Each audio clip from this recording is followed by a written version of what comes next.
Hi everybody, my name's Steve and welcome back. Today we're going to be looking at my JCB. She was built in 1980. She's a 3C Mark III two-wheel drive. I've had her since 2014 and I operated her for approximately 3 years.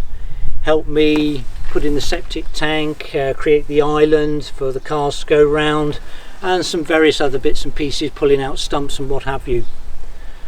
But since she's been parked up, she's had no use, and as a consequence of that, she's deteriorated more. So when I first had this, I gave it a lick of paint, changed its tyres, changed its hydraulic fluid, a few minor things, and also changed the head gasket on this. So a little bit about its history. I bought this from a farmer back in 2014.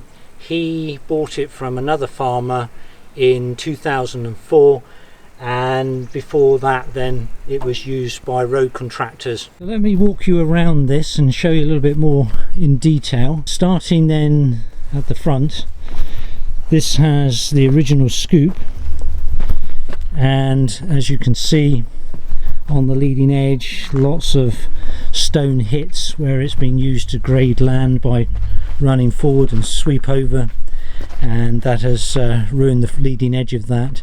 There are a number of holes within the bucket itself in the scoop. This has the forks on, very heavy. They have proved handy to lift cars up from time to time. As you can see, rust and time of standing has taken its toll on it. I put a new tyre on this side, on the front. Now you'll see a number of hoses. The ones I think mainly with all this spiral protection on, the ones that I've had to replace, and they've either leaked or on several occasions when I was using it they split and hydraulic fluid just burst, and it goes everywhere at high pressure. So I always make sure I wear my glasses when operating this.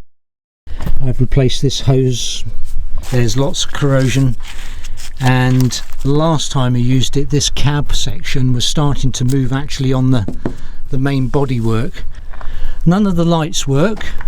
The dent in the bonnet here was caused by previous owner or the owner before that. Thing obviously fell off the scoop while it's in its upright position.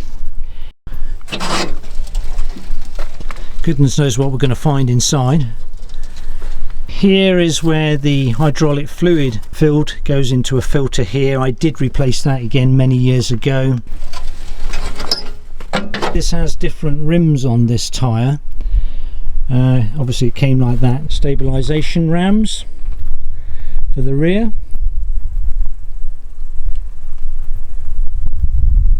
and then the back digger part.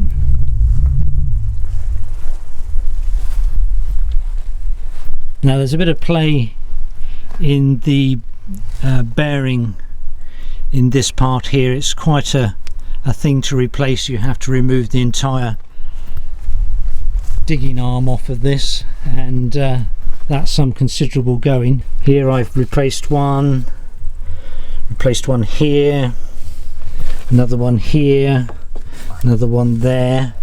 This whole arm slides along the back of the digger itself, but again, a previous owner some time, they've put a nasty big dent in here, and so when these unlock on either side of this casting, the whole thing is moved manually by digging the bucket into the ground and pushing this whole thing along this way, so you can dig left or right of the main cab itself.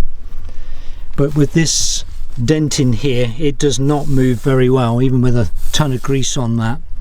So in the end I decided, well, just leave it as it is and carry on digging. Here's the bucket, showing little signs of use. This welding, this plate here, cracked by before a previous owner, and they welded a reinforcing plate on.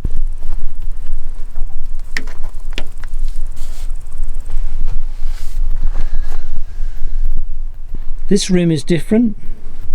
Lost a couple of studs here. Plate, don't know if you can see that. This tie rod end is absolutely shot. To see about getting a replacement for that, because as you drive along it moves left and right. Plenty of rust and things. Goodness knows what we're going to find. Ooh, that's stiff. What we're going to find inside. Here's the cab. More cobwebs. Let's move in here. Let's say I don't know what's in here, but it's probably not good. Here are the levers. The throttle lever down here is broken. That will need to be looked at, and that's the throttle lever you set to operate your rear scoop. This is the operating lever for the scoop.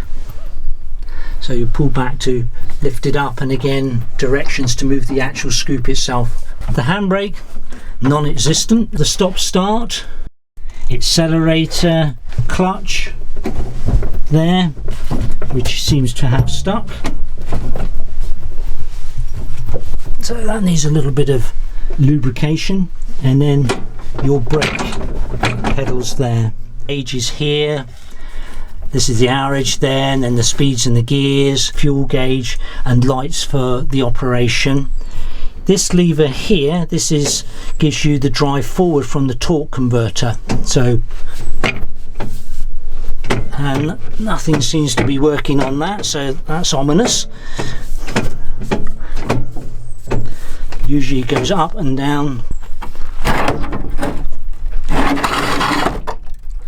Nothing holding the window in, or very little I should say, just the top by the looks of it, and a bit down the side. Everything else is rusted away.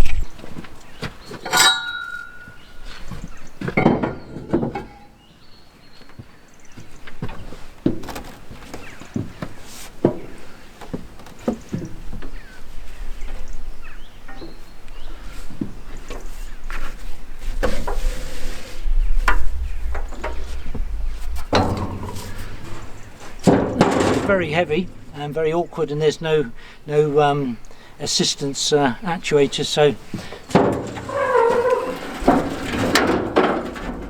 locks there, but for my own peace of mind I'll tie that off in case it fails. Oh, interesting discovery here. There is a bird's nest.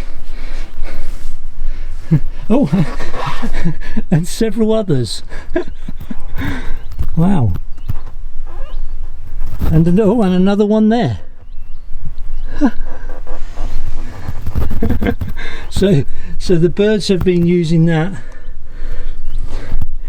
as a well protected place to have their young. That's incredible. What a lovely... Oh wow, that is really built in there. Goodness me. Oh, that's a well. That is one good bird's nest there. So if we do, the intention is to get this running, but with bird's nests like that,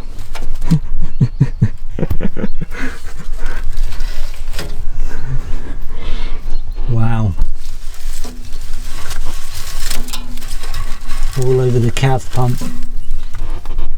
Moss, they have been really busy in here. Goodness me, that'll need a good clean off.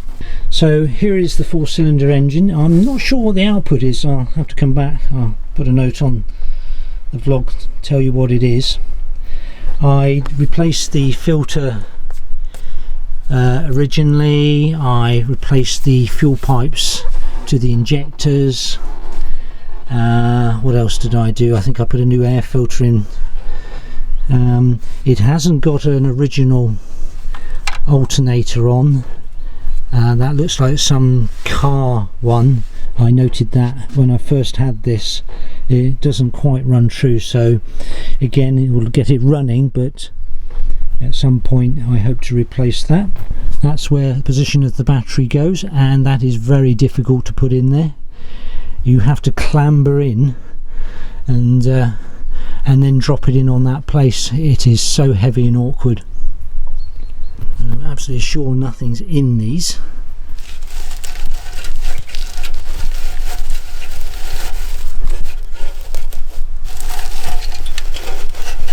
Good grief.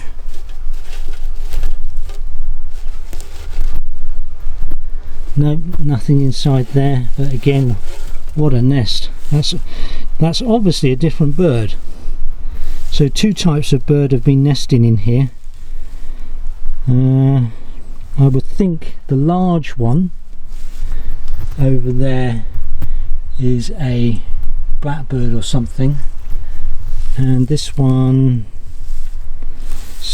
I'm not quite sure what that would be, blue tit or something like that. We've got another one down here, not in good condition. That one, don't think that really counts as a bird's nest, but something obviously started. This is obviously a fire hazard with all this dry material in here.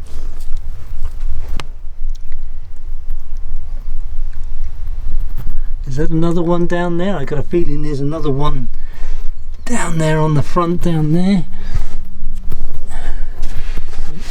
Let's see if I can get to that one. Yep, there's another bird's nest down here. But I suppose if you're going to leave it for so long, that one sort of come apart. If you're going to leave it so long, you expect to find things like this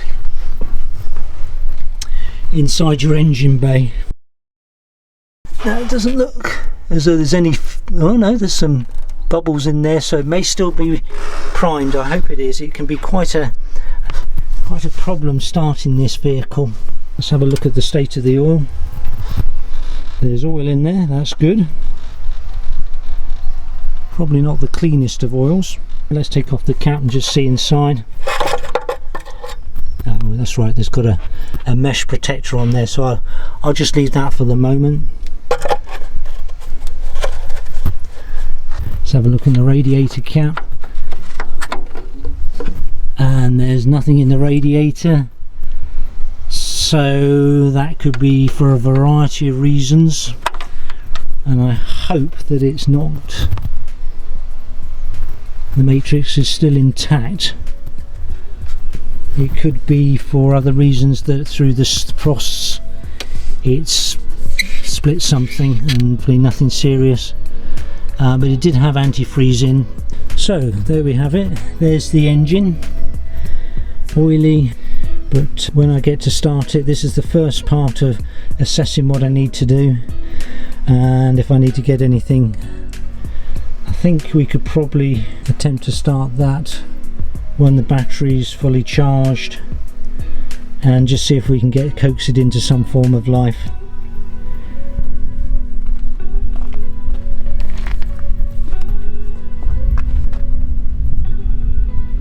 Anyway, thanks for joining me, and on the next one we'll see if we can get this started. Take care.